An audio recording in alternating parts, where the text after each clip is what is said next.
Yan, isang mapagpalang hapon pong muli. Nagbabalik kami sapagkat naputol ang aming live broadcast. Ayan, bago ko ibigay ang pagkakataon kay Brother Daryl, mag-shout out po muna ako kay Tita Chris, kay Mami Ruth, sa Papa din ni Daryl, kay Zaina at sa ibang kapatid pa ni Daryl. At ganon din kay Ate Annabel Brotas, Kabornay, kay Ate Emeline, at kay Abigail, kay Tonet, kay Angel DP, sa lahat ng nagsishare sa aming live, kay Ate Rosemary. Ayan, kay Ate Rosemary Dalisay. Salamat po, Ate Rose. At sa lahat ng nagko-comment. Yan, nandito na po si Brother Daryl para sa Word of God. Ayan, so ipagpakamanhin nyo at tayo ay naputol sa ating broadcast kanina, no? Ayan, so ang topic natin sa hapong ito ay magmumula sa aklat ng Mateo, Kabanata 25, kung saan ito yung parable tungkol sa 10 dalaga, no? So simulan natin yung topic. Merong 10 dalaga. 5 sa kanila hangal, tapos yung 5 matatalino. Tapos parang merong kasalan, no? May kasalang inaabangan sila, no? Tapos naantala yung pagdating nung ikakasal na lalaki, naantala yung pagdating ng groom. Mabagal na connection. Ngayon, ganito ang nangyari. So, nakatulog sila. Ang mali lang sa kanila, yung mga hangal, hindi nagbaon ng langis. Samantala, yung mga matatalino, bukod pa doon sa langis na sa ilawan nila, meron pa silang stock na langis para sa celebration ng kasal ng groom, no? So, na-delay yung pagdating ng groom. So, anong nangyari, inantok sila. Tapos nakatulog. Tapos maya may boses na narinig, may sigaw sila narinig na nagsasabing, narito na ang lalaking ikakasal. Lumabas na kayo upang salubungin siya. Di naghanda na sila, di ba? Para doon sa pagsalubong na sa lalaking ikakasal. So, ang nangyari ay Mabagal na connection. naging naging aligaga. Pero yung mga hangal, sabi nila, bigyan niyo naman kami ng langis kasi aandap-andap na yung aming ilawan. So, sabi ng mga matatalino, baka hindi ito magkasya sa ating lahat. Siguro ang mabuting gawin nyo, bumili na lang kayo ng para sa inyo. Punta muna kayo sa tindahan. So, ganun nga ginawa ng mga hangal, no? Habang bumibili yung mga hangal sa tindahan, dumating ngayon yung lalaking ikakasal, no? So, nagsara na yung bulwagan, sa ibang term, yung bulwagang pangkasalan, nagsarado na. Ngayon, nung pagbalik ng mga hangal na bumili ng oil, Mabagal na connection. sabi nila, Panginoon, papasukin nyo kami. Pero ang nakakalungkot, mga kapatid, ang sinabi ng Panginoon sa kanila, hindi ko kayo kilala. Lumayo kayo sa akin. Napakalungkot na hindi sila kinilala, no? Why? Hindi sila handa, no? Simple lang yung parable, mga kapatid, Dapat tayo maging handa sa anumang oras, no? Kasi pag nagsara na ang pinto ng kalangitan, wala na. No, yun yung ipinapaliwanag ni Jesus Christ doon sa parable. Kailangan walang may iwan sa atin. Ayaw ng Panginoong Jesus na may iwan tayo, no? Sa lahat ng pagkakataon na ating buhay, dapat na tayo maging handa dahil hindi natin alam Mabagal na connection. darating ng ating Panginoon. Although alam natin kung kailan siya darating, pero wala tayong idea kung anong oras, anong araw, anong panahon, no? So, Naka-public. Naka-off ang flash.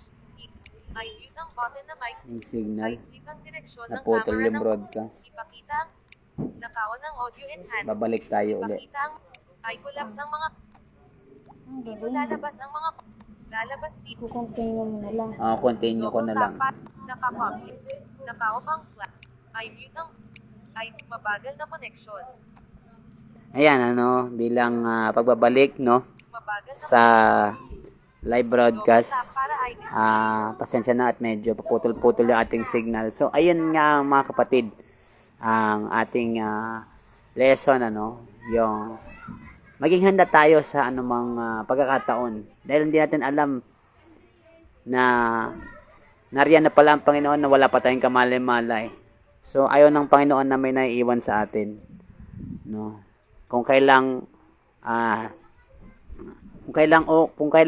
nandyan na, tsaka ka lang magiging handa. Hindi pa pwedeng ganun.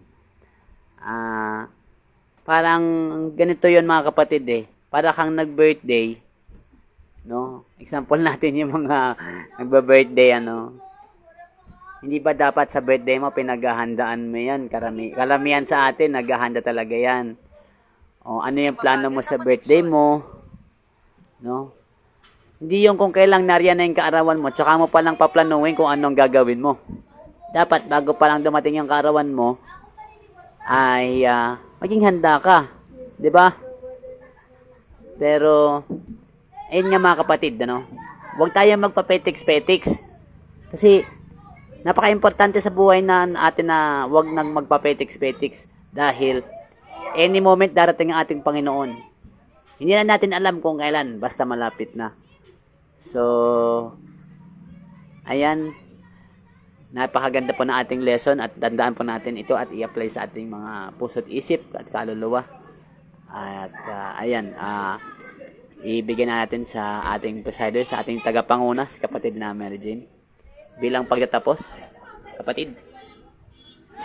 Ayan, so dapat lagi nating paghandaan ang pagbabalik ng ating Panginoon at laging mag-aral ng salita ng Panginoon. So yan kay Sister Arlette, hello sa'yo at sa lahat ng kamag-anak namin. Ayan, ibigay natin ang pagkakataon kay Brother Daryl para sa closing prayer. Hallelujah. Lord Jesus, salamat po sa topic na ibinigay niya sa amin sa hapong ito na aming napapag-aralan, Panginoon. Tulungan niyo po kami maging handa sa lahat ng oras, Panginoon, tulad ng iyong sinabi sa inyong banal na salita, na lagi kami maging handa. Tulungan niyo po kami makaiwas sa anumang hadlang sa aming pagpe-prepare sa inyong pagbabalik, Panginoon. Naniniwala po kami na malapit na kayong bumalik sa mundong ito, Panginoon, upang ipahayag ang kaligtasan na darating sa sangkatauhan, Panginoon. At patawarin nyo kami, Panginoon, kung kami man po ay may mga pagkukulang sa inyo, sa mga nasasabi namin, mga nabibitawan namin salita. Kung meron man, kami po ay inyong patawarin sa mga pagkakasala namin sa aming mga buhay.